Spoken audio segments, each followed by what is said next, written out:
welcome to our Brothers in Conversation podcast powered by Jesse and Shaundell. Shaundell, you are from?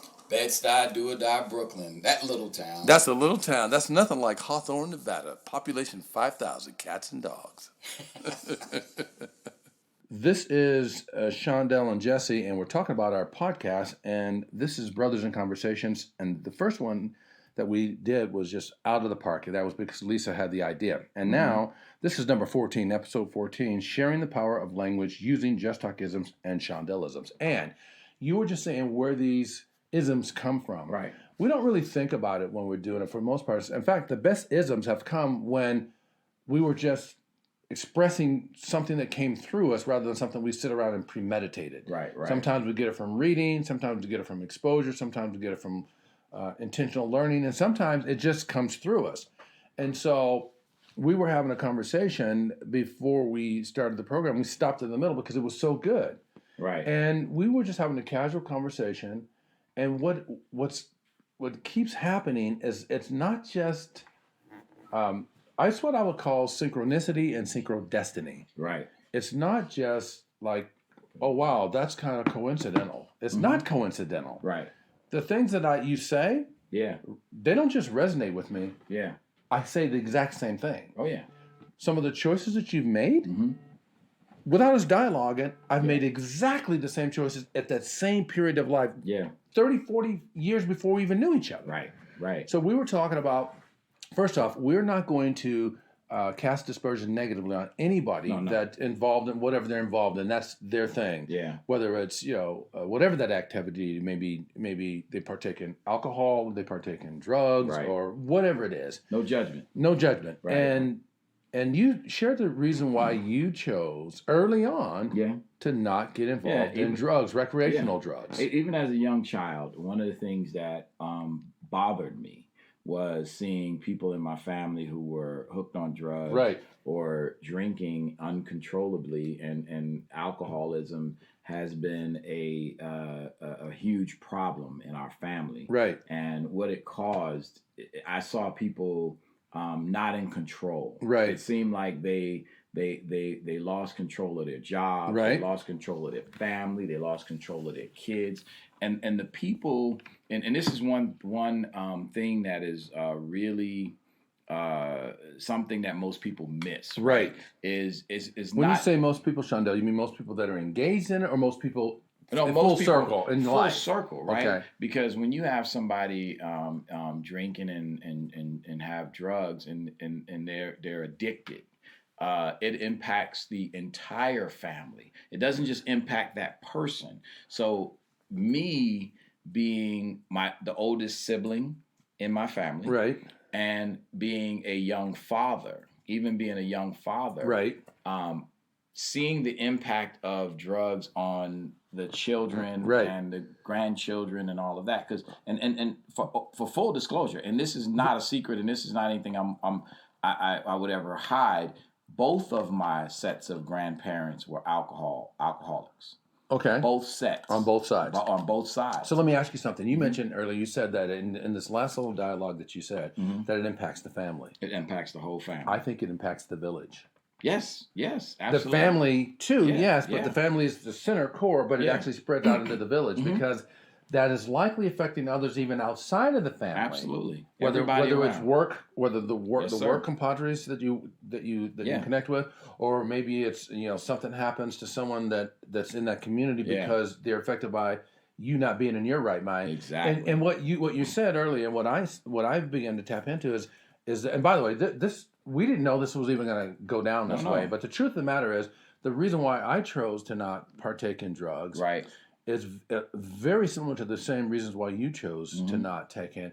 And I just thought to myself, I have enough challenges to manage already. Right. Why do I want to add additional challenges that make those other challenges even harder to manage when I'm not in my right mind, or I'm not in my right space? So I chose to not partake in drugs just because they didn't appeal to me. Yeah. And I wasn't a fan of what the damage I saw ultimately over time it was doing to those that took, not to mention how much they cost to partake. Yeah. Well, I felt bad for my cousins. I felt bad for the ones who had to deal with that. I've seen separation of families. And so I I just said, hey, you know what? I don't ever want to be hooked on drugs or alcohol. Now, that doesn't, I'll tell you this, is I love my red wine, but my red wine became a sort of a cool thing when I went to a wine club and understood how to drink wine and how to partake in meals and things. It wasn't like, oh, I just want to get drunk. No, yours was a learning experience. Yeah. Yours was to create an experience. Yes. And that's not to navigate an excuse for you to do alcohol, but make it pretty. Right. It really was about the experience for you. Yeah. And so that's why I think that makes it very, very different. It's not like you are downing bottles of wine every day. And I'm going to tell you the first Shaundellism, right? I'm going to tell you one that I've given my kids. Okay. And this is where, that's where it came from. Okay. And it's not just drugs and alcohol. It came from abuse. Okay. I've seen physical abuse. That's funny. I've seen very much anger. Like I've seen rage.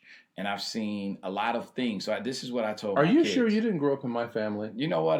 I've been through Hawthorne, but probably didn't stay for a while. But you think about Bed-Stuy. You talk about that all the time. But the truth of the matter is, what you just said. And I'm sorry, I didn't mean to cut you off. No.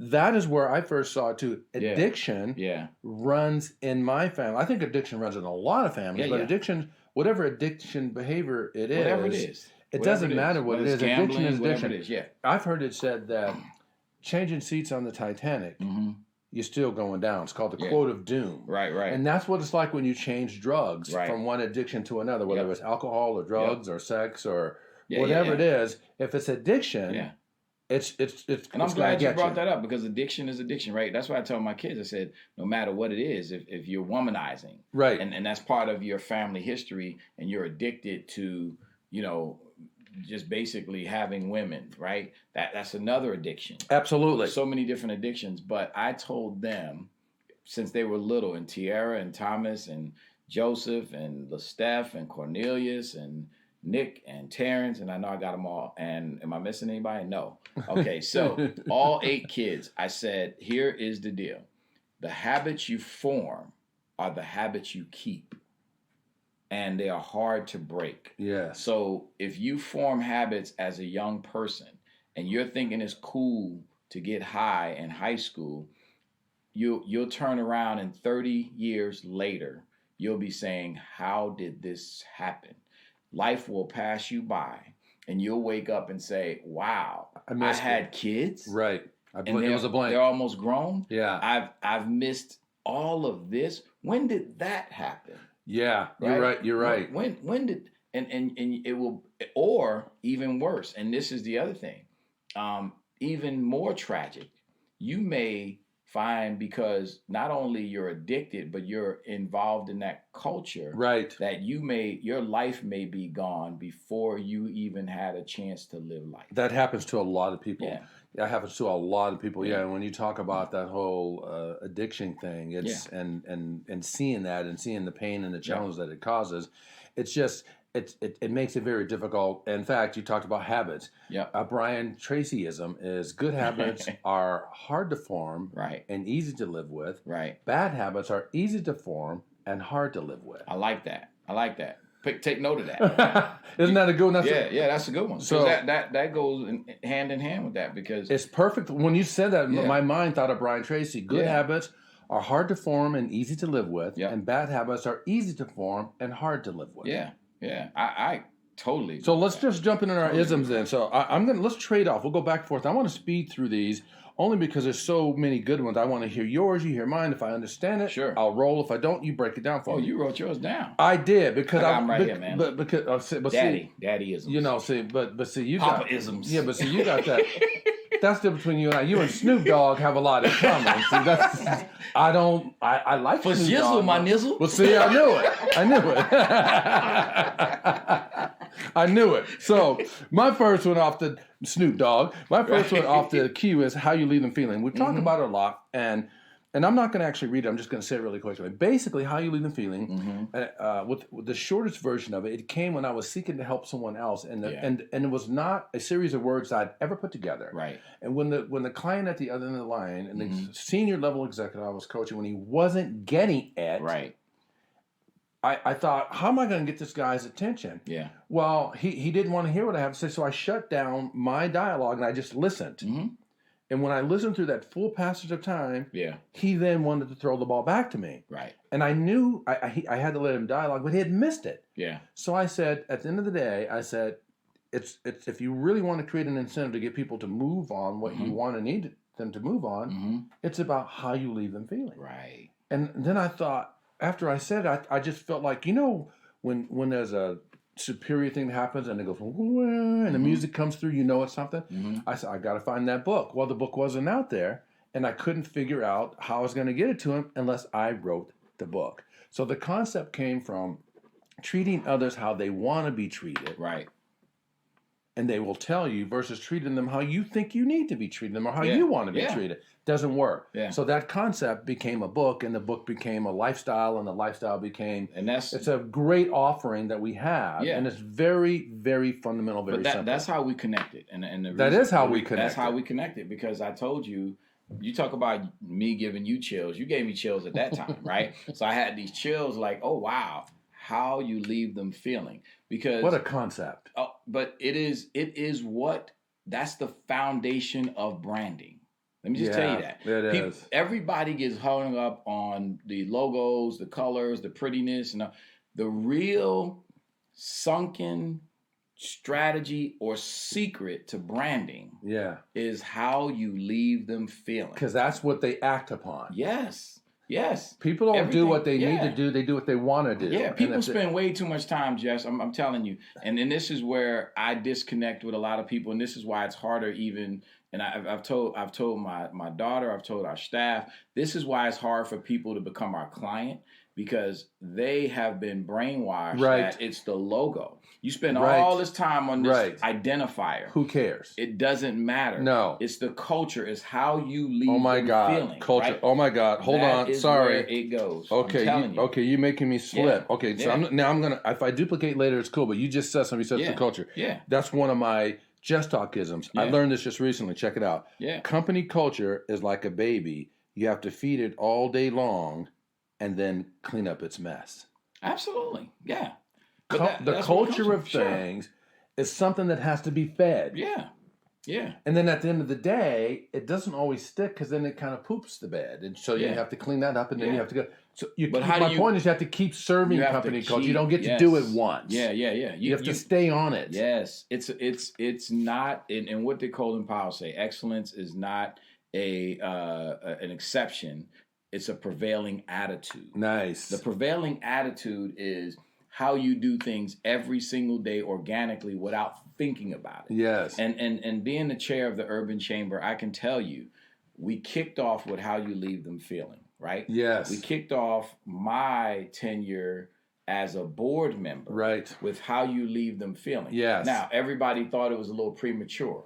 But let me tell you, you say that, premature. But that workshop we did, it rocked that room. It did. It was not premature. No. What it did, it actually set a foundation. Yeah. Now, what we're going to do next year in the 40th anniversary is we're going to come back to that. Yeah. And we're going to say, so how real was it? Now people have an emotion about the Urban Chamber. Right. And Saturday we had the Green Tie Awards. Right. And we had people like Steve Hill, the chair of the president and CEO for the Las Vegas Convention and Visitors Authority, but he's also the chair of the board, the Raiders, the Las Vegas Raiders, or the Stadium Authority Board is the real name. Okay. And so he said it was all about how the chamber engaged him, and he felt like they were providing value to him from his time in the governor's office to the time he took over the stadium project to now as the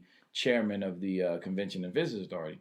It goes back to your book. It goes back to the beginning. Yes. Your book sits right next to my book, The 12 Steps of Marketing, on my shelf at work. Right, because the connection is awesome. It's perfect. Yeah, and by the way, that's not something that I. The first time I decided I was going to write a book, because I was a speaker. And a executive coach, life coach, whatever. I got into 23 pages. Yeah. And the book was over because I had nothing to say because I was writing the book for the wrong reason. Right. But the second time I went to write this book is because it was a need, there was a want, like you're talking about. Yeah. And that was a concept that this guy is super, super intelligent, but he's missing a very basic life concept. Absolutely. So I thought if he's missing that, other people must be missing it. Yeah. This message, the world needs this message. Yeah. Well, let's do it. Let's do a trade-off. So give me a Shaundellism. You know, another Shaundellism is here. Don't let me say this right because I said it yesterday. You look in the rearview mirror for perspective, and you look in the windshield for focus and opportunity. Nice. So when people, especially African Americans, I gotta give a shout out to my cousin because she keeps pinging me on. Do it. Hey, Gwen, let her know. Gwen, love you, baby. Thank you. She's in Newark, New Jersey. And we all love you. Lisa loves you. She's off camera, but she loves you, and I love you. So, and I see a lot of people chiming in. So we love all y'all. How about that? Are they saying things that we want to get from Lisa? Well, she just said, "Look at my cousin doing his thing. I'm proud of you. Love you. Love you too, baby." But let me just tell you where that comes because from. You are in the family and the village. The family, for real. And she knows exactly what we're talking about because we were like super, super close, like brother and sister more than cousins, which is amazing. I've got a number of cousins. In fact, okay, I don't want to disrespect any cousins that I don't mention. Right. Because in my cousin world, we're very, very, very tight. Yeah. But one cousin that comes top of mind is my cousin Della and George, the Harrisons. I babysat her from the age 12 till I was 25. Wow. And I didn't take her on like she was just a job. Yeah. So I feel like a big brother to them. Oh, yeah. Because I literally spent summers with them. Oh, yeah. From changing her diaper. Now she's a doctor. That's real. And her brother, I didn't change his diapers, but when he was 2 years old, he would come into the room. I was staying with my aunt, and I was an artist at the time, and I had my drafting table up. And he's a musical kid. He's got a lot of energy, and he's feels fun. Great, right? Yeah, and he would come to the room, and I said, George, he said, Jess, can I watch you draw? Yeah. I said, only if you don't say a word. Right. I said, if you don't say a word, you can stay, but if you speak, you got to go. Yeah. This 2-year-old with very vibrant 2-year-old would sit there for 2 and 3 and 4 hours. Wow. And not say a word. He would honor the contract so he could watch me draw. Wow. Isn't that But tell me what you think of that. Well, I'm going there. Tell me what you think of it. I figured that, right? You nailed it. And guess what? He's a better artist today than I was then, and probably than I am now since I haven't been practicing. Yeah. He now is an artist. This kid would watch me draw as a 2-year-old and say nothing for hours. Yeah. And now he's an artist. Because you form habits in kids, Come on. young age. That's what they do. Like my little granddaughter, Riley, she just turned 2. Yeah. Right? Everybody seemed to buy her a microphone because she will sing The Wheels on the Bus and she sings it. It's not like the little kid version. She putting the Whitney touch on it. She reminds me of Judy. Judy did that. Judy Garland, when we saw her at the movie, did a little backtrack. She was your granddaughter. Yeah. She started singing, and they let her on stage once, and she repeated the song, and she repeated the song. They had to pull off stage. She was singing going off stage. Oh yeah. You remember the part in the movie with the Jacksons when Diana Ross is trying to get the microphone from Michael Jackson, right? And he's like yanking it away. Hey, that's real. That's your granddaughter. But I'm gonna go back to this because I want people to think about this, looking back on the perspective and thinking about how a lot of people can't move forward. That's why I put that together. Why is it that a lot of people can't move forward? A lot of people can't move forward because they get stuck. So if you're looking in the rearview mirror and you're saying, hey, slavery caused this, civil rights caused this, this caused that, this is the reason I act the way I act, or this is the reason why today I have these feelings and emotions. One, most of those people were not there. Right. So this whole and there's a lot of things, with social media. You get on these different groups. There's one group that I became a part of because one of the young men that I know goes to my church, and he put this group together, and it's really talking about but he is really trying to move Black culture away from playing victim. Okay. He's saying, hey, let's stop talking about what happened and let's talk about how do you move forward. Funny you should say that because I say it this way. You're right, which is a JessTalkism I wasn't thinking about. Yeah. Life is not about a lot of people focus right where you're at. And I say life is not only about what has happened to you. Right. The true essence of life is found in what you do about what happens to you. Exactly. And my father would say that all the time. Now you can spend a minute on it to assess what has happened, but then you now need to shift over to what am I going to do about what has happened. Yeah, and I that's where the energy is. Yes or no? No, you're right. That's you're right. spot on. And on that note, I'll use a Bobbyism. Okay, that's my dad's name. Okay, that's Bobby. Bring it, Bobby. Right. So Bobby says, the one thing he you got my father's from the 60s, 70s, and that kind of thing. So he said, one thing about being black people don't have to talk about being black.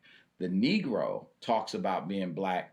A black person is who they are naturally, and they just have the behaviors of being proud and being and always feeling good about who they are and their heritage. And they're not going to define themselves through slavery and civil rights. They're going to define themselves from the origin of where they come from. Whether Funny that's you should say that. Funny you should say that. Yeah. Whether, they just say, hey, wherever we come from and who we are is who we need to be. Because I know you've heard this and I've heard this. Why are you not trying to be black, or why are you trying to act white, right? And that's what I'm trying to get people to see is like, don't go back in the rearview mirror. And because if you drive like this, what's going to happen? Oh, you're going to bump into something soon. You're going to hit something. Soon. Or you're going to crash. No, soon. Yeah. But so let's go back to what you're talking about, where we come from. An incident happened. I shared this before with you and also probably even on one of our podcasts, is there's a major, heavy, tragic incident that happened in my life that made me question who I am and am I okay with who I am? Am I proud of that? Right. My answer was, where do you come from? Right. And when I answered where I came from, and I thought about that where there's multiple things, places of where I come from, but the most predominant that people can see was that place called Africa. Right. I didn't come from there, but my ancestors did. All of us at some point came from there. Right. But at the end of the day, I said to myself, I am not going to defend my blackness or how I feel about that to anybody from this point forward. Yeah. I'm going to raise the game. Yeah. I'm going to seek to when I'm in a position of connecting with others, I want to get to a point where I can transcend the color, which is I'm proud of who I am. There's nothing wrong with that. Right. But I am not living just in this place of who I am. Right. Who am I becoming? I want to, and I decided it was language. And I'll say this: everything rises and falls in language. Sure. The language that you use. Yeah. The language that you allow in. Yeah. If you allow toxic language in, it'll have an effect on you. If you shut all that out, it's going to help you to keep that out. Yeah. And that little alter ego. Right. So everything rises and falls in language. So then I said, if that's true, then I'm going to continue to elevate my ability to communicate to a level that when I'm engaged with you, we get beyond the color. Right. Because that's not what it's about. Yeah. It's about whatever it's about. And what's funny with that, Jess, is what are people always talking about? Diversity, right? Yeah. And here's another Shaundellism, and I'll throw this at you. Diversity is not designed to actually give you an advantage or put you on the field. Okay. Diversity is designed to level the playing field. I get it. Now, if you go back you're not discriminated against. So you're not allowed. You're not right. It allows you access. Because the way you look and where you come from, you're not allowed. It allows you access. Funny you should say that, because here's how I put it. I dig that. I love what you say. I say it like this. Everybody gets a card. Yeah. Or has an opportunity for a card. Right. We live in a white, Anglo-Saxon, male-dominated society and or world. You can make an argument in either case. Definitely in the U.S., and you can make that case in the world. Yeah. They have an automatic card from birth. Yeah. Now, their cards can be revoked, too. If they kill somebody or screw up or whatever. They can be revoked, but they get it automatically. Yep. Our card has to be earned. Right. See, and I believe the best way to earn your card, your playing card in our world, so you can play, so you this diversity thing you're talking about, is to be able to articulate in a language that you are understood. To be able to be understood. So people can understand you. Yes. Now you got a chance to play in the game. But if they can't understand what the hell you're saying, how are you going to get to play with other people? Right. And here's the advantage. Yeah. Like, people don't realize the advantage is that you have an advantage with understanding various languages. Absolutely. Right? We can speak various languages. Understanding various cultures. Yes. Understanding various religions. Because you can empathize. What's wrong? Empathy is one of the top 5 components of emotional intelligence. There you go. Right? Empathizing, right. Come on, that's one of the top 5. Yeah. So that's cool. So I love yours. So here's another, this is a JessTalkism. I got this from the book, I got it from Robert Greene and 50 Cent of all places, to be quite honest with you. Okay. And the book was called The 50th Law. Right. Okay. And it's called An Impossible Dynamic. Yep. I love that. I use this quite often. Yep. I've used it with you. Real quick, I'm going to read this one. Sometimes in life, you find yourself in a negative situation that can't be improved no matter what you do. Right. You might find yourself working for people who are irrational. Mm-hmm. Their actions seem to serve no purpose apart from imposing their power and making you miserable. Right. Everything you do is wrong. Yeah. You can recognize this dynamic by your emotional need to somehow solve the problem. Right. Mixed with your complete frustration in finding any kind of reasonable answer. Sure. In truth, the only viable solution is to terminate the relationship. No arguing, no bargaining, no compromising. Right. You leave the job, there are always others. Mm-hmm. You leave the person who is tormenting you with as much finality as possible. Resist the temptation to feel any guilt. You need to create as much distance as possible so they cannot inveigle these emotions into you. Right. The relationship or matter must be terminated so you can go on with your life. So let me tell you something about that. That's good. That is perfect, and I like the way you framed it because I was in that situation coming to Nellis Air Force Base. Talk to me about it. I was a single father. Well, Okay. actually, no, I got married to my ex-wife. Who we had 2 kids at the time in high school, and Tiara was on her way shortly after. Okay. Everybody in my unit bet against me. Of course. Right? The deck was stacked. Right. So they're saying, but the only difference is I couldn't leave the situation. So let me tell people how to deal with Which situation could you not leave? The marriage? I can't leave the military. Oh, got it. So all of my superiors are saying you can't make it here. Right. But you couldn't leave because I'm in the military. I can't quit. They won't I can't quit my job. Yes, you can quit. Well, and then you go into jail. Right, exactly. I don't want to go Leavenworth. No, but you can quit. Yeah, but that's not the option. Right. That's not the option. I'm not trying to go to jail. I didn't leave Brooklyn to come here to go to jail. Right. I could have did that in Brooklyn. Right. Without going to the military. Right, exactly. Yeah, I didn't want to do that detour. Right. But the thing that's important for people to note is when you say leave, you can actually leave the situation without actually leaving the place. Because I've been in that situation more times than not, where even with stations, I couldn't quit my job because it was taking care of my family. But I knew from my military experience how to leave mentally. And what I did. That's a different concept. Though. Yeah. You're talking about being able to compartmentalize and put down certain challenges that are beyond you carrying with you everywhere. Yeah. Oh, well, I totally dismissed their perceptions of me. You never allowed in their negativity. Ever. That goes and back I felt it. That goes back to the language you allow in. Yeah, exactly. You refuse. Yeah. You block that. But I saw a lot of people who, and I know this happens to especially a lot of minorities. A lot of minorities get an attitude because they go into a situation, whether it's a woman, whether it's a black person or a Hispanic or whoever, they go into a situation and they allow other people to control. So another thing that they don't realize they're allowing other people to control. Yeah. Shaundell. So let's state this. Yeah. They're allowing in that dialogue, which then does take space and can lead to control. So one of my mentors said, don't let other people rent space in your mind. Okay, wait a minute. So that was one that was dude, you got stuck with me. That's in my notes. You got me all over the place. Give me a second. Where's it? Okay, check it out. What you just said? Yeah. This came from Quincy Jones and Ray Charles. Okay. I know you're going to dig it. You just said it. Yeah. And this is how they said it. They were best friends, yeah. Yeah, and this is how they said it. Not one drop of my self-worth depends on your acceptance of me. Yeah, that's fact. But and they live that concept. And imagine me being 18 years old thinking that way. Right? Way ahead of your time. Yeah. Imagine you thinking that way. Imagine these guys thinking this way in the 40s and 50s. Yeah. And 60s. Yeah. Because Quincy Jones, because he thought this way. Yeah. Blue Eye said, "I need me some Quincy Jones." You remember who Old Blue Eye was? Frank Sinatra. Of course, I know Frank. He became the orchestra band leader. You see the Yankee logo there? Right. Come on, man. But he attracted the likes of a Frank Sinatra, who was a major superstar. Yeah. Sinatra wanted to raise his game, and he heard of Quincy, and he heard some of Quincy's stuff. Yeah. He brought him in to be his band leader. Quincy is, without a doubt, the most celebrated, in my opinion, the best producer of all time. And he's so universal. He's got so much. I love that. Not one drop of my self-worth depends on your acceptance of me. And I'm going to tell you, people have a problem with me because of that. Because when people... Do they think you have an attitude? They think I'm arrogant.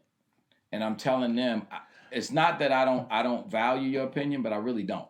Let me ask you something. Why do you think they think you're arrogant? I think because most people want you to feel, they want you to have a certain feeling about them, especially the people that I'm around, right? So if I'm around, like I remember when the president of stations, we got a new CEO in, and he called a meeting on the 4th of July, and he sat down with us and he said, hey, guys, it's going to be a new day. We're going to do this. We're going to do that. He gave his whole speech. And I sat back and I said, okay, that's all good. But did you have to, cut me away from my barbecue to do that? That's not arrogance. That's like real. Like I'm saying they're thinking that I'm not thinking they're important, but I'm not devaluing their importance. I'm saying, hey, I have my own views, my own way, my own, and so a lot of politicians have problems with that. Well, what I'm seeing, Shaundell, I could be wrong, and I'll accept everything that you're saying, but I think the real dichotomy or the real challenge is not that they think that you're arrogant. I think the real challenge is that you possess confidence. Yeah. And sometimes if people don't get that and don't understand where that's coming from, they mistake confidence for arrogance. I agree with that. You are not arrogant. You are very confident, and you're also well read. You're also well spoken. You're also well seasoned. When I say seasoned, I'm not just trying to blow you up. This is just the truth of who you are. I'm telling you, keep blowing up. Come on. Get on back to the Snoop Dogg. No, so what I'm saying about that is that is what, in fact, that is a JessTalkism. That's called power of presence. Okay. You have a power of presence. Let me hear that one. Here it comes. Power of presence. That. That's a Shaundellism now. A person who possesses the power of presence lights up a room, and their energy is attractive and alluring. People want to get close to people who have great energy, a super attitude, and a communication style that is inviting. Power of presence heightens leadership style. Is that right? See, you have a power of presence, and there are certain people that don't know how. It feels like an anomaly. Yeah. It feels like because of all this dark skin, that shouldn't be present there. Agreed. Yes. And that's where the problem is. Yeah, and the funny thing is, somebody asked me on Saturday, is that only you are bold enough to wear an orange suit with a green tie. Exactly. See? Right? But what makes me bold enough? Because at the end of the day, I'm saying this is what I feel. This is what I like. This is how, and I know Quincy Jones feels that way because you can't be the master. And then by the trendsetter that Ray Charles was, right? Oh, amazing. The broke all kind of barriers. Oh yeah, broke all kind of barriers. And so but you Quincy. Can only do that by owning this. Now check this out. Now here's the thing. Let's be real. Let's go universal. This is not simply a black conversation. No, it's not. Because everyone has their own crosses to bear. Right. I say it this way. There's another JessTalkism. Everybody is to something. Right. For somebody. But with those two gentlemen, what I love about the fact that what you said, the 40s and 50s. Think about the time. Oh, very different to be times. Universal at that time when they still have ropes to be in Jim Crow. Right? No, ropes in Jim Crow. There's 3 bathrooms. Right. There's men, women, and colored. Right. That's what I'm saying. So for them to have that mindset at that time, and for people it's today, way cutting edge. For people today to go backwards and say, and kind of take away that, because I keep hearing this they, and who is they? Who the heck are they? Yeah, why do I care? You know who they is? They are the ghosts that you allow in. Yeah, the stuff that you said you did. Why do I care? You don't care. But what I want people to understand that's listening to this is everybody has their own cross to bear. Yeah. Everybody is too something for someone. Yeah, too tall, too short, too fat, too thin, too smart, too dumb, too ethnic, too religious, too pretty, too ugly. All that, yeah. Everybody is too something for someone. So black people do not own the right to burdenship. I believe this is a universal spreading. Mm-hmm. So everybody is too something for someone. So anybody listening to our podcast, when you listen to this, when we do say that, we're not specifically talking about black people only. We're talking about it from a perspective of which we've lived it. Exactly. We realize that you too maybe have crosses to bear, or challenges. I mean, think about Renee West. Yeah. Renee West, the first female president of a Fortune 100, 500 property in the hospitality industry in Vegas. Excalibur, Luxor, Mandalay Bay. Yeah. Can you imagine how many crosses to bear that woman had? Oh, I know. You know what? Because here's the thing. Here's what I know she had to deal with. In a male-dominated industry, in a male-dominated position, now male dominated, not male dominated. No. Okay, so let's say that. But I'll tell you this: is if you and I because I bear this cross from another perspective. She bared it from I'm in charge of all these people who have been in this industry for quite a while, and they're saying, "How dare you put this woman in charge of us?" I knew Renee. I know exactly what. How dare you put this woman? That's what she had. How dare you? That's what that's what she had. Yeah, how dare that's you? what she had to deal with. Yeah. Right. Yeah. Okay. Yeah. And you know why I relate to that so well? Yeah. Because I was at the premium space in the marketing world. Right. Inside the Bellagio. Right. And I had 5 different bosses. Mm-hmm. And one of my bosses called me in and said, I'm just going to put it to you like this. Our average client is 65 to 70-year-old white man. Mm-hmm. And we're getting complaints about you from them. Right. Here's what I'm going to need you to do. The only way you're going to get to stay, Jess, you need to dumb it down. Wow. You need to dumb it down. Now, what did that mean? Or you're not going to get to stay. What does that mean? You are showing up too intelligently for people with your skin color, and they're not used to that. See, I don't believe that. I don't, that's the thing. But wait a minute. So you coach me. What am I going to do? I want the job. I love the job. I'm happy being there. How do I dumb it down? Yeah. How do you dumb it down? I'm asking you to help me. Right. What do I do? Well, you don't. I mean, I wouldn't dumb it down. And here, but I want to keep the job. Yeah. So what do I say to him? Well, I mean, what do you say? Or do you keep the job? But I know you kept the job. As long as I could. I kept it beyond that. Right. So to me, see, one of the issue that I had was not necessarily race. It was age. And that's another cross to bear. Yeah, what I found, one of my mentors and one of my bosses, Kevin Kelly, told me one time, he said, you've been in this industry a lot less in time than most of these folks. Right. So when I got promoted to marketing director, he said, there will be more people who will not like the fact that you're young, but also they will think that you're not experienced.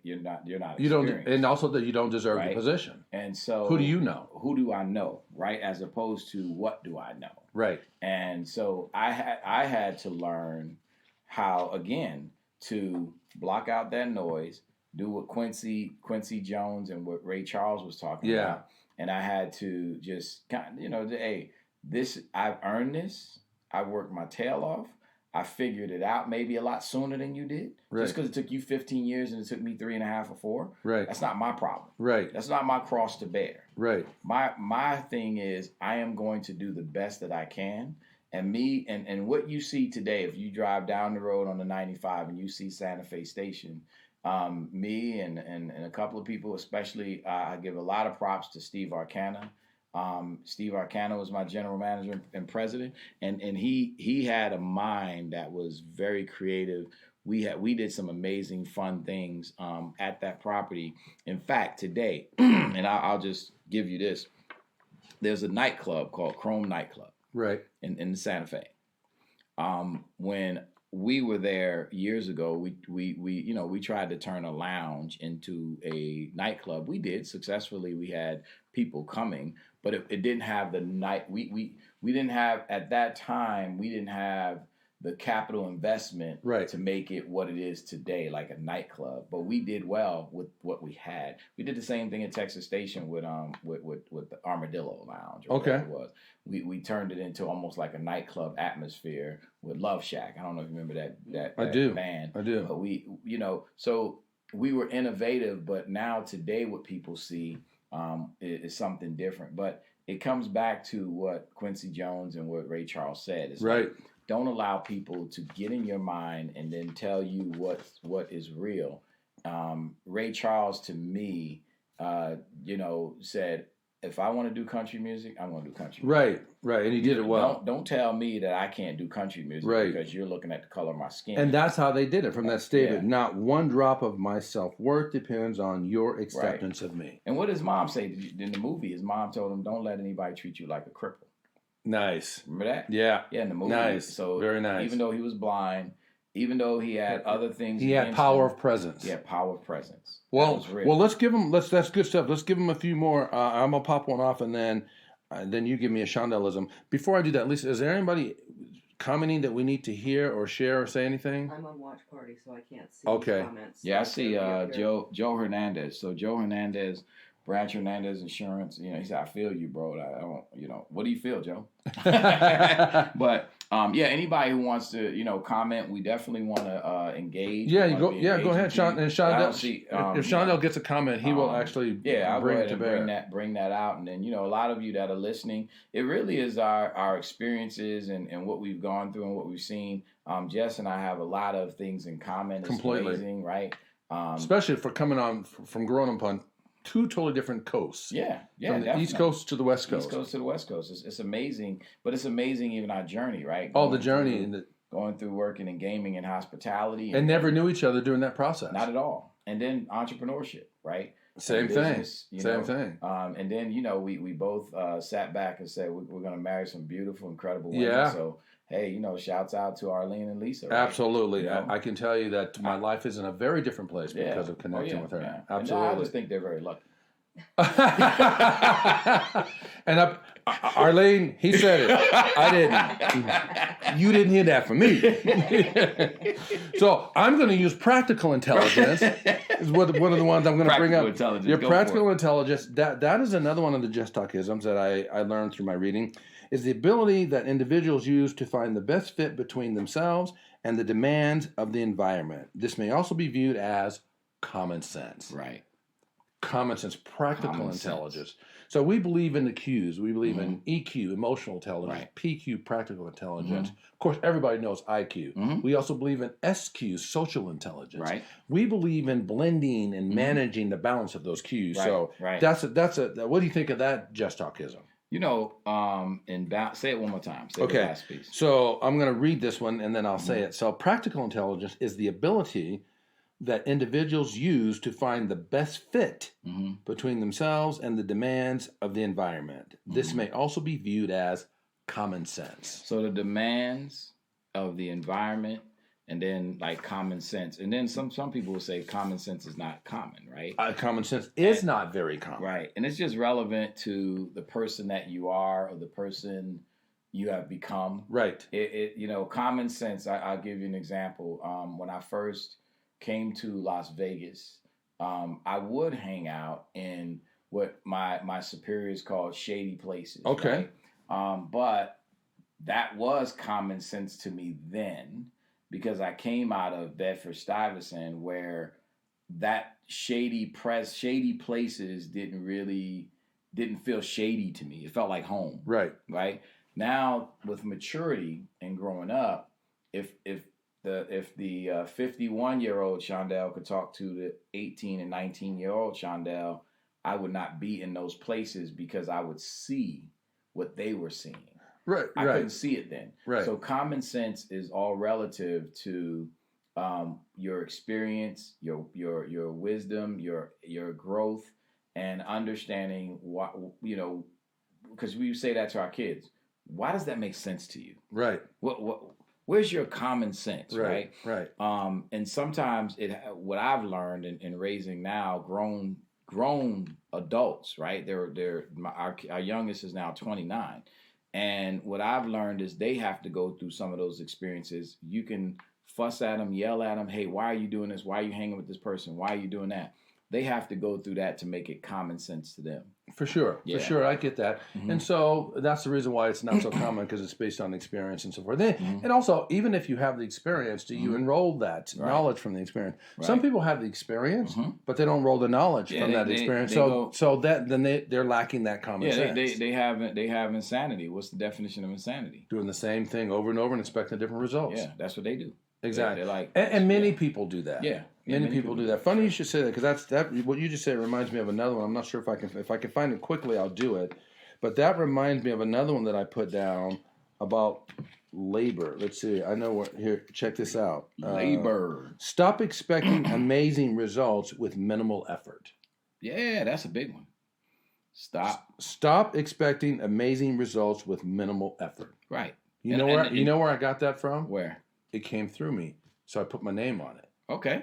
I was dealing with a client in a session, and I had let them do their thing, and I was fed up with where we were. Yeah. And I said to them, never said it before, stop expecting amazing results with minimal effort. Right. I said, oh, wait a minute, that's pretty good. So I'm going to tell you, Jess, I always start off my entrepreneurial training with Thessalonians 3:10. Okay. And a lot of people, say, well, what is that, right? If a man is not willing to work, he shall not eat. Okay. So if you don't put in work, maybe you need to starve to death, right? Okay. At the end of the day, you have to put in work. So you might have to get to the edge of it to realize it's time to step it up. That's right. Fair enough. We'll check this. I like that one. Mm-hmm. Here's another one that ties in that one. Do you know what the cost of success is? Do you? Time. Yeah. You got to put in the work. Just like you just said, you got to do the work. And time meaning not the time that you say, hey, I got to put in, 8 hours, 5 hours, right, or 8 hours or whatever. It's the time that is required to either grow your business, help your clients or customers. It's the time that is required or needed. So when you go into the military, you are service oriented because you're saying I'm serving the country. Right. So I'm serving based on the need of the country. Right. So we don't even question when someone calls us and says, hey, you got to work this weekend because we're getting ready to go bomb Iraq. Right. We don't even question that. But we also didn't question in gaming and hospitality, right? Right. Nobody ever questioned. Like somebody asked my wife one time, why are you working on Mother's Day? She said, because the buffet is busy. Right. Right. That's the thing that people don't think about when you're an entrepreneur.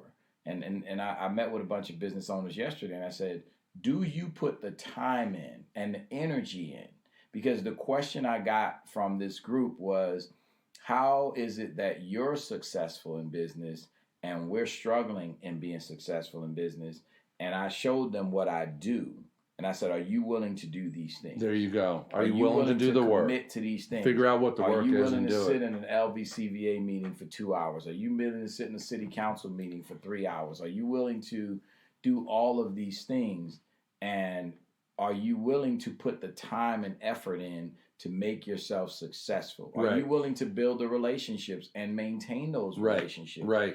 Are you willing to go to a Green Tie Awards and spend, 3 or 4 hours with, MGM and Southwest Airlines and all these different people? And not that you're being phony or fake, because I tell them all the time, you got to be real with it. No, that's what Lisa and I call relationship marketing. That's it. Some people call that networking. Yeah. Nothing wrong with that. I particularly am not a networker. I don't see it that way, because networking to me, whenever I used to do that in the past, was about trading business cards and they forget who you are, don't care. I never subscribe. But relationship marketing is about building relationships with others. Building relationships. Real relationships. Exactly. Mm-hmm. And we don't just say it, we actually put it into practice, and we have a system to help guide us. Right. We have our power connector, 5 plus 50 plus 100.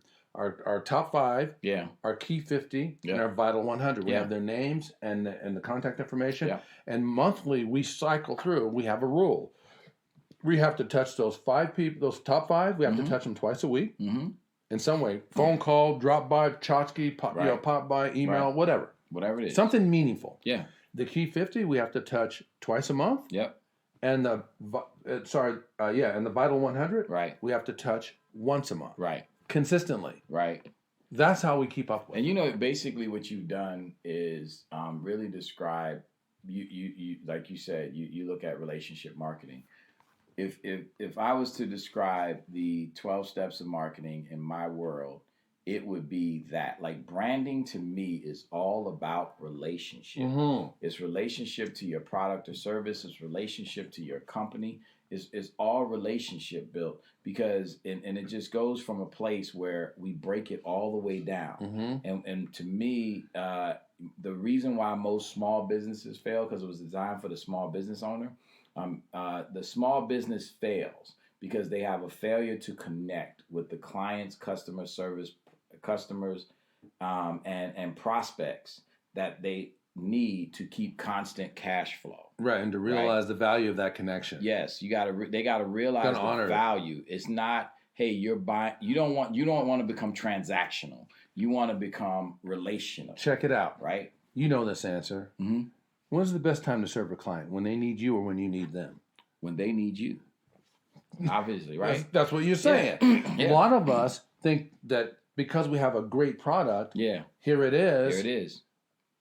Take it. Why aren't you consuming my product? Well, you never know when it's the best or perfect time for others. That's why you got to do this trial touching. You just never know when that very thing that you have, that offering that you put all that time and energy in, is perfect for someone. Sure. Before I joined the Urban Chamber, I was asked that question: why are you not a member of the Urban Chamber? Right. And I said, why should I be? They said, well, because you're black.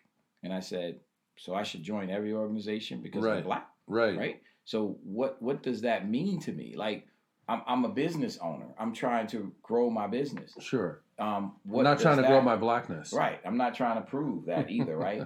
So you got to come better than that. And that's where we go back to that value proposition. Right. Yeah. Oh, Shaundell, you should join the chamber because we have an opportunity to grow your business. We have an opportunity to help you reach, which is a whole different impetus for you doing it. Yes. Yeah, I get it. And so when the opportunity came for me to even join the board and later become the chair, that was the main thing that I focused on. What is the why? Why do people want to join? When we met and talked about how you make people feel, right?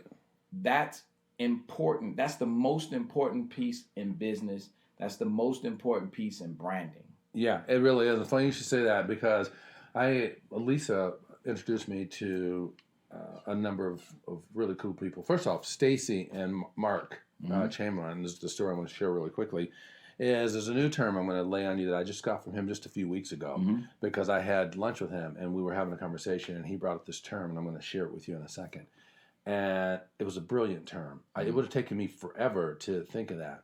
You know, we have the Breakthrough Success Plan, and you know that's our new signature product. How we help people wherever they're at figure out how to. Yep, exactly. Yeah, the colors of epic communication. Yeah, the colors of epic communication was an introduction to one of the modules of that. So exactly. Yeah. So in the Breakthrough Success Plan, there's a component of that. If you buy the middle package, where you get 9 weeks of connecting. Up to 90 minutes, whoever has purchased that program, you get 9 weeks of that. Yeah, and we call those strategy sessions. Well, tell me a little bit. Let me play with this a little bit since you brought it up. Okay. All right. So I know we're talking about our isms, but I want you to tell me about this. So he's changing course. I'll finish this story in a second. I'm shifting course. That's right. I'm taking privilege, whatever that is.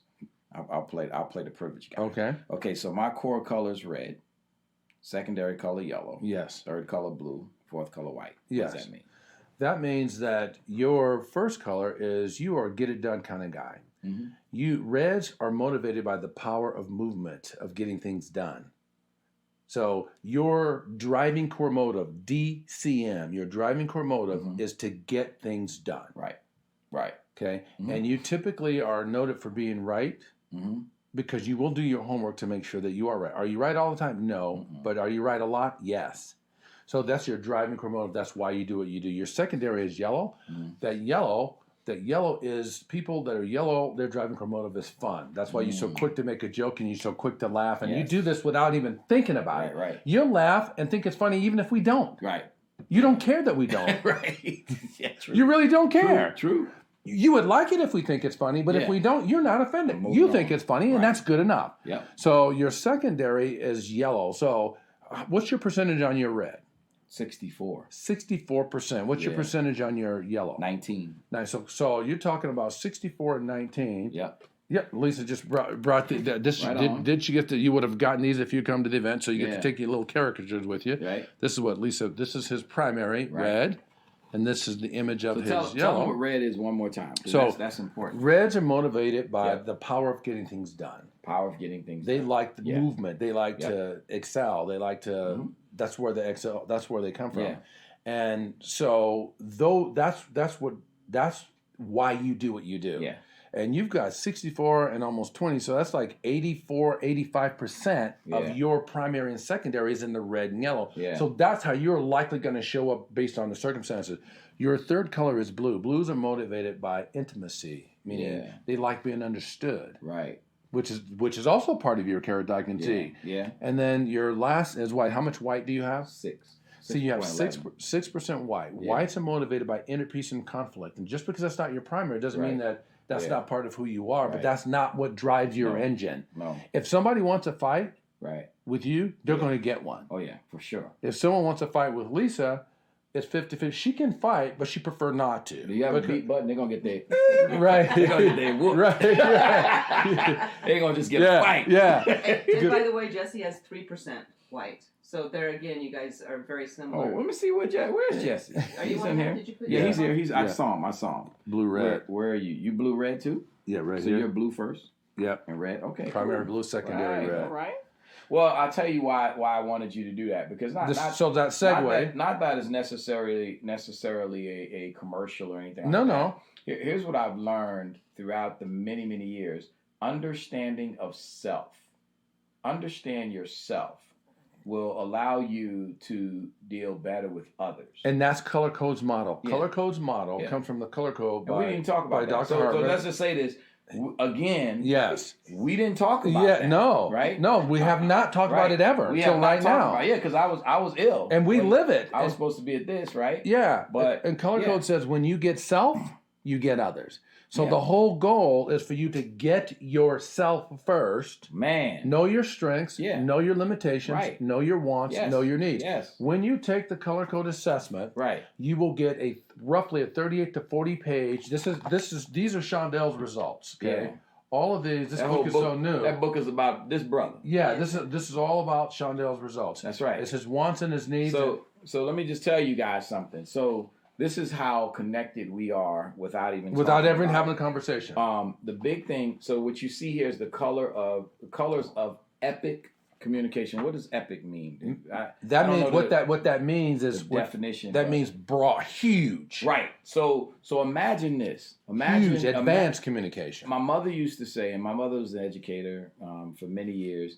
The best tool you can have is the tool of communication. Absolutely. Right? Because now you can deal with many other things, and you can navigate many things. And what I'm telling people is understanding. So it says, "What hue are you?" What is the first chapter in the 12 steps of marketing? Tell me. What is your DNA? There it is. This is your DNA also. Yes. This is it. That's what I'm trying to tell you. And when you get yourself, because here's what most people do, Jess. They start in marketing and they go, "Who is my target market?" I'm saying, "What do you mean? Who is your target market? Who are you? Who the heck are you?" Right. Right. You can't go chase. And why should we buy from you, Lisa?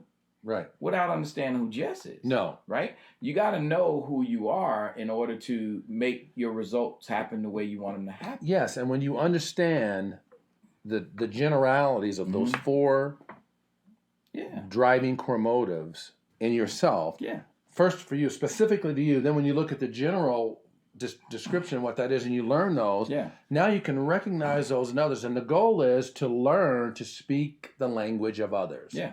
And using the Color Code methodology. And I want to tell people how dead on this is, because if I'm in a room with people who are not trying to solve a problem, I am leaving. Right. If you're not in a room with me and you're saying, if you're just complaining the whole time, and this is another issue people might have with me, if all you want to do is complain for 2 hours, if you complain for me, just for me, I don't care, whatever anybody else want to do. you reflect for about 15 minutes, maybe 10. But the rest of the time, if we got an hour, the rest of the time is solving that problem.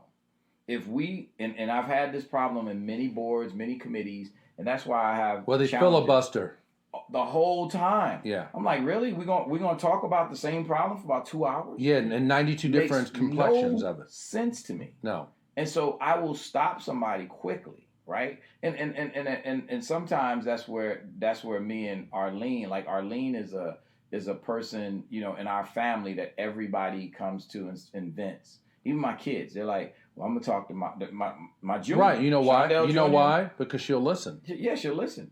I'm sitting back saying, okay, son. I've heard enough.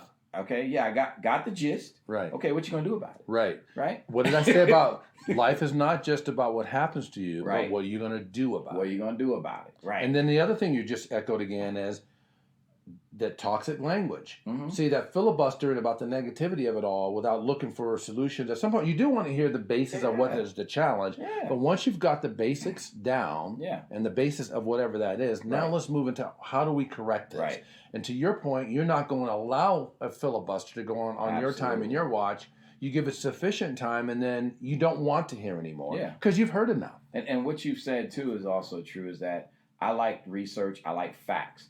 Things have to be based in facts. I don't want to hear conjecture. I get your opinion, and I get your experience, and I get what you talk about. But what are the facts? Tell me why we're doing this. Right. Tell me why are we having this conversation, and I want to know the facts. Right. So it's dead on. What and that's funny you should say that because when you deal with reds, you want to deal with facts. Yeah. Don't deal with the red without the facts. Yeah. Let me read you some of the red strengths here. Not yours in general. And this goes, and it just by, just for the audience, this goes right into your isms, because what you have to think about is why do you form all of these different, I would say some of your characteristics, some of the way you base your decisions is on those isms. You base your decisions and who you deal with based on those isms and how you deal with them. How you deal with them. Yes. So your specific strengths, and this is showing the results for Shaundell for his strengths from the color code because he took the assessment. Your red strengths are articulate, visionary, pragmatic, confident, decisive, a leader, focus. Hey, Raven, is that right? Raven, let me see. Raven on there. Raven, is that right? Tell them, is that right? Anybody on there who knows me, is that on? I don't know. They're going to say yes, and I'm going to say yes. That's yes. Now these. Voting yes too. Yeah. Now your limitations. I'm going to give you a qualifier. Yep. These were your limitations as young as you can remember. Now life may have taught you to stop doing some of these to some degree or a large degree. But let me tell you what your limitations are, so we can play fair. So the limitations on the red primary: always right, calculating, bossy, critical of others, demanding, impatient, argumentative, overly aggressive, and intimidating. Now, intimidating is one where almost, if I ask 10 reds, if 10 reds have intimidating under their limitation, what do you think 10 reds tell me? That other people are intimidated by me because of... No, they say they're not intimidating. Well, they say they're not intimidating. No, I would say I'm not intimidating. I would say that. But I think others would think I'm intimidating. Absolutely. Yes. And so I would say I'm not intimidating. I would. You know why? Because you were being read, and all the things that would make you intimidating. Because here's why you're intimidating. Yeah. If you haven't blown that out, some people, because the goal is to blow out the limitations. But here's why you're intimidating. Because look at all the positive characteristics of red: proactive, productive, decisive, assertive, action oriented. These are positive. Yeah. Determined, responsible, leader, focused, powerful, visionary. And I think we're intimidating because we are assertive. We are those. That's what I'm telling. So listen. So these things are bossy, right? Here's what happens. But bossy is not a positive I think strength. you have it back here. Right, but I'm going universal. Okay. I'm supporting why you feel intimidating to others. Yeah. No, I get it. That doesn't mean you really are, but that's how they feel. Because most people don't do all of this. Well, and I'm going to tell you what's funny. That's a lot of work. No, and I'm going to tell you what's funny about that is that's how I got to gaming and hospitality. Right. Really. That was Felix. Okay, wait a minute. Stop it. Felix told me. Okay, let me get your ism. Yeah, because you just did it. You just did it. Hold on. Remind me because I'm getting old. What Felix told me. Okay, hold on. I know. Right? You remind me, Lisa, because I think it's important that people tie that. This is why it's so important that people know here it this is. stuff. Here's why. Here's your why. Yeah. Not to cut you off. Here it is. You said all these things I said that you are. Yeah. And you said, well, that's what I had to do for gaming. Yeah. I got this from the movie Waves. Waves is a new movie that's out. I got it from watching just the trailer. Okay. And they said this. These are black cops. These are cops, and this segment is about a black cop, senior cop, that a new female black cop comes on board, and he's having a conversation. He can see she's struggling. So he says this to her, being above average. And he says this, we are not afforded the luxury of being average. No, that's a fact. That's you. That's why you show like that. So the reason, and this is funny because Felix Rappaport, who you know, yep, right, I do, passed away about a year ago. Unfortunately, young guy still. Was at Foxwoods. Yes, but he was at his last stop. He had been with MGM Resorts International. MGM with stations. That's how I got to stations. And he was a president back then. Yeah, he was big. Steve Wynn's right hand man kind of thing. At that before he got with Resorts and International kind of thing. But the big thing to me was he said the reason why I recruited you out of the military is because how you played football. Now, the way I played football was that way. It wasn't that I was even a captain. I could be a captain without having the C on my chest. Right, of course. So when I went on the field, because you were a leader. Yeah, and it wasn't something I was. Leadership is a natural part of who you are. Right, that's my point. Is like I didn't want to walk on the field and be that person, but it was forced upon me. Because when I saw people I do this now sitting on the couch. I sit down the other day watching, and my wife, she goes in the other room because I can sit on the couch and go, now why'd that idiot do that? Right. Why didn't he do this? Who's not studying the film? Because to me, playing football is just the same. Everything that I do has to have a strategy. So if I see people making, I'm okay with you making physical mistakes, but mental mistakes drive me crazy. Because they're not doing the work. So the other night I'm watching, I'm a big Giant fan. I'm watching the Cowboys. I can see, because I played defensive back, I'm like, what is this dude do? I know he's a rookie, but this is your job, dude. Right. Pay attention. So my thing was, and so I played that way. And Felix being on the sideline because MGM Resorts was actually a sponsor of our team. Sure. And so, the Treasure Island and all those folks came out, and Felix came out and he said, what I noticed about you is when you saw things, you corrected people on the spot. Right. Like, you were like, hey, you were supposed to be here. You were supposed to be here. Because the truth is, you can have a team, you can have 11 guys who are superstars. But if they don't work in concert with each other and they don't move, they're not going to win. It's not going to happen. It's just like a band. Right. If one person's playing one tune and somebody else on another sheet of music, it doesn't work. It's called Drumline. One band, one sound. One sound. That's the movie, right? Yeah. And so my mind works like that. So everybody got frustrated. Not everybody, but a lot of people got frustrated on the field because I'm seeing these things and they can't see them. Right. They're just saying they cannot see them, and for you, it's native. It's a driving core motive to be in tune with that already. Yeah, that's what the DCM, that's what color code is about: understanding your driving core motives and the driving core motives of others. Right. When you can speak the language of others, what do you think happens with that situation in terms of language and communication? Yeah, it all elevates. Yeah, completely. Yeah. Completely.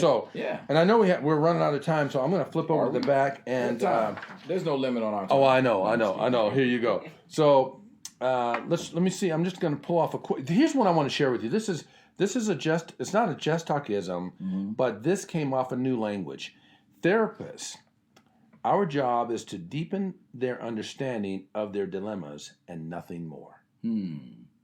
Wow. See, a lot of people go to therapists thinking they're going to get fixed and corrected. That's not their job. No. Therapist says our job is to deepen their understanding of their dilemma and nothing more. That when I read that, I went, "Holy smokes!" Wow. Yeah. Well, I thought that was a wow. Versus coaching is what? Coaching is about first, we want to hear what's going on. We want to get a foundation for it. That voice behind the curtain, by the way, is not the Wizard of Oz. Right. Right. That's good. And then we want to know, what are you going to do about it? What's the action? Let's get into action. Yeah, exactly. and look, don't gloss over coaching. I want you to think about this. Okay. The one main reason why most people do not succeed in business or succeed in work is because they don't have a good coach. Yeah, because I'm just gonna keep it real. Yeah, they can't see themselves. They can go to therapy. Yeah, they can identify all the again. It goes back to what is my pet peeve.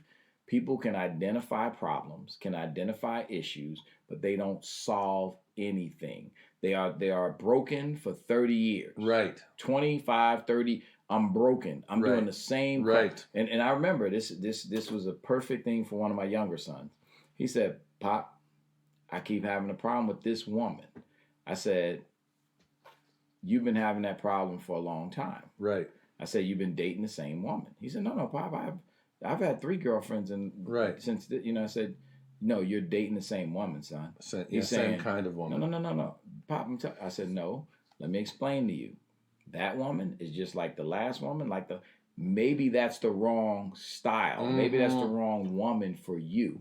Maybe wrong character, wrong nature. Yeah, maybe it's all wrong." So when you get therapy or you get a solution or you get coaching or you get mentoring, you have to pay attention to what people are doing and do something about it. And be willing to enroll the intelligence that you get, not just hear it. Yeah, I don't mind people being ignorant, but I hate when they're stupid. Yeah. And to me, the difference is ignorance to me is... Because you don't know. I don't know. But stupid to me is... you won't do better. But you won't want to do it. Right. And you choose to be ignorant. Right. Yeah. Right. I mean, what's that? Kirk Franklin has a song, "I Just Want to Be Happy," mm-hmm. right? And he's saying, you're in one of the lines he says, "You're addicted to the pain." Yeah, some people are. You're addicted to the pain. You don't want to do anything about your life. You keep complaining. It's called codependency. I just want to be happy. Victim. Yeah, victim and codependency. Victim mentality, right? So coaching to me is of huge value, and people. And so what's funny is I hear people say things like even in our services, but people say this, "Well, I can't afford it." I say, you can't afford not, because guess what? If you get the right coaching and you get the right mentoring, you will automatically excel to different heights. Absolutely. You will get a better job. You will have a better life. You will have less stress. You will have most of my, and I tell people all the time, success for me is not what I've done right. It's learning from what I've done wrong. Well said. Well said. And it using really those lessons and enrolling those lessons and throwing away the loss. Yeah. Well, this reminds me of you too then. In human endeavor, chance favors the prepared mind. Yeah. I got that from a fortune cookie. Yeah. Believe it or not. And then this one also reminds me of you as well. As I can't remember where I learned this one from, but going on a learning safari. Mm-hmm. That's people who love learning and go, you're on a learning safari all the time. And with that, like, remember we had the book stacked up here? Yeah. People don't, and that's the thing, you're right. I read books about being a good father. I read books about my culture because, again, we had that same challenge. Like, people in my family kept saying, "Hey, Bobby, why are you trying to make your kids white?" Right? What I did is I read about what is this thing people call black, which, by the way, they get it wrong. Okay. All the time. Sure. And then I read about all these different things. So yeah, I believe that you have to learn. You have to always be in growth mode. Right. All the time. And so and there's these JessTalkisms and Shaundellisms. It really, you know what we should do? Give all those JessTalkisms and then the Shaundellisms and have let's put it out there for everybody. Funny you should say that. We'll put that on social media. We'll sit down with Lexus. Lexus, you watching? You got work to do, girl. Yeah. We just put it out there and make sure that people understand what that means, right? Mm-hmm. We'll figure it out. But I think what's important for people that are watching us and listening is all of these things come from not just failure, because failure is a big piece of it. Sure. Learning from our mistakes, seeing what we don't want our lives to turn out to be, right? Right. I don't want my life. I grew up in the hood. Well, and that's another, and that you just said that's another JessTalkism we use when you talk about failure. A lot of times people think failure is a bad thing. Right. We think of the word fail, and we've learned that fail stands for first attempt in learning. Yeah. Yeah. That's all. Yeah. It's your first attempt to learn. You learn what didn't work. But academia, I blame academia for that because we made an F out to be your death wish. It's like, oh, I got an F on my report card. Instead of saying, you know what, here's an opportunity for me to fix whatever. Improve. It was kind of like, no, you're a dummy. You're an idiot. You better go back and do this over again. It's kind of like the attitude about getting fed. Now, for full disclosure, I've never, ever, ever in school had an F on my report card. But I would say there are a lot of Fs that I've dealt with in life, but I knew how to adjust because it's like, okay, I made that mistake. I'm not going back to revisit that. I got my first F my freshman year at the University of Las Vegas. I went into UNLV with a 3.5, which is an A- average. And my first F was in poli-sci, political science. Why? Because it probably wasn't wise for me to work graveyard at the Stardust as a busboy from 11 at night to 7 in the morning and be in my poli-sci class at 8 in the morning. Right. That probably was a bad idea. Very bad choice. Right. So your failure... Somebody should have counseled me on that. Exactly. Your failure wasn't that you didn't know the information or you didn't study or whatever. It was in how you prepared. Or lack of preparation. Now, I didn't get an F in the course. I got my first F on a test, and I had never gotten an F on a test. That's the reason. So it goes back to, again, habits, right? And one of the things that I've taught my team, which goes back to what you're saying, whenever I'm doing a presentation or I'm doing an important meeting out of town, I told them it's very important that I'm in a hotel where I can rest, where I can go to sleep. I can't, and they thought it was just me being snobby. No. But I can't be in a motel and people walking by or cars drive, because now I can't rest. If I'm not in the right environment, it doesn't allow me to do what you see. And it goes back to that red. I don't want to fail. I want to walk into a presentation and blow people away. You want to go in, blow people away. Our next presentation is we're the keynote speakers for COPS. COPS is here, the concerns of police survivors. Oh. And what this is, these are people that have died in the line of duty. Okay. And they created this organization to help people, relatives, wives, husbands, and so forth. And so they do an annual event. Well, we are their keynote speaker in Chicago. Wow. And this here, what we're gonna lay on them is to grasp the connection. Gotcha. We're gonna teach them how to grasp a new way of getting ready beyond an incident like that happening. I like that. And this is what we call our speaker's brief. Nice. This speaker's brief, every program that we do has a speaker's brief, and the front end of it is the actual storyboard of what we're going to be speaking to those people about. Nice. And then all the other details. Lisa has a speaker's brief, duplicate of this, and I have this. So if there's something going on that we need to tweak and adjust, we don't have to advance through slides. We can go to our speaker's brief. I love it. Do a little bit of a head fake to the audience, make a switch, and they never even see it. Absolutely. I love it. So let's make it happen. So we're going to close out this by saying that I love this program on JessTalkisms and Shaundellisms. What about you? What did you like best about the Shaundellisms and the JessTalkisms as we shared back and forth? What I like best is that I'm back hanging with you. And my sister. That you're healthy, right. I'm feeling blessed that I'm here and have the opportunity to talk with the same energy and the same passion that we have, and then the connection, when we connect, people might think that we rehearse this or anything like that. No, not at all. I mean, we come together, and this is a natural piece. And again, we've said it before. The blessing in it all. We have Lisa to thank because even though we felt it and knew it on some level, she knew it on a much higher level than because you were doing your super madhouse, busy and occupied and productive, and I was the same thing. And yes, we liked the crossover, but we never envisioned doing something powerful that other people can feel that too, like Lisa was feeling it. Yeah. So that was really, so. What about really good. And so in 2020, we've already prepped for some things that we're going to do together. Yes. That we're going to help other people, and Breakthrough they're going to get breakfast. more breakthrough breakfast. We've already scheduled those, so you guys get ready for that. It's the Breakthrough Breakfast is going to be cool. Yeah, because now Breakthrough Breakfast, we can have some people live that we do this. We are going to have people live. Yeah, we're ready. I mean, this is our purpose, right? Our purpose is to help and serve others. And this is how we give back. This is how we give people 100%. What they want and what they need.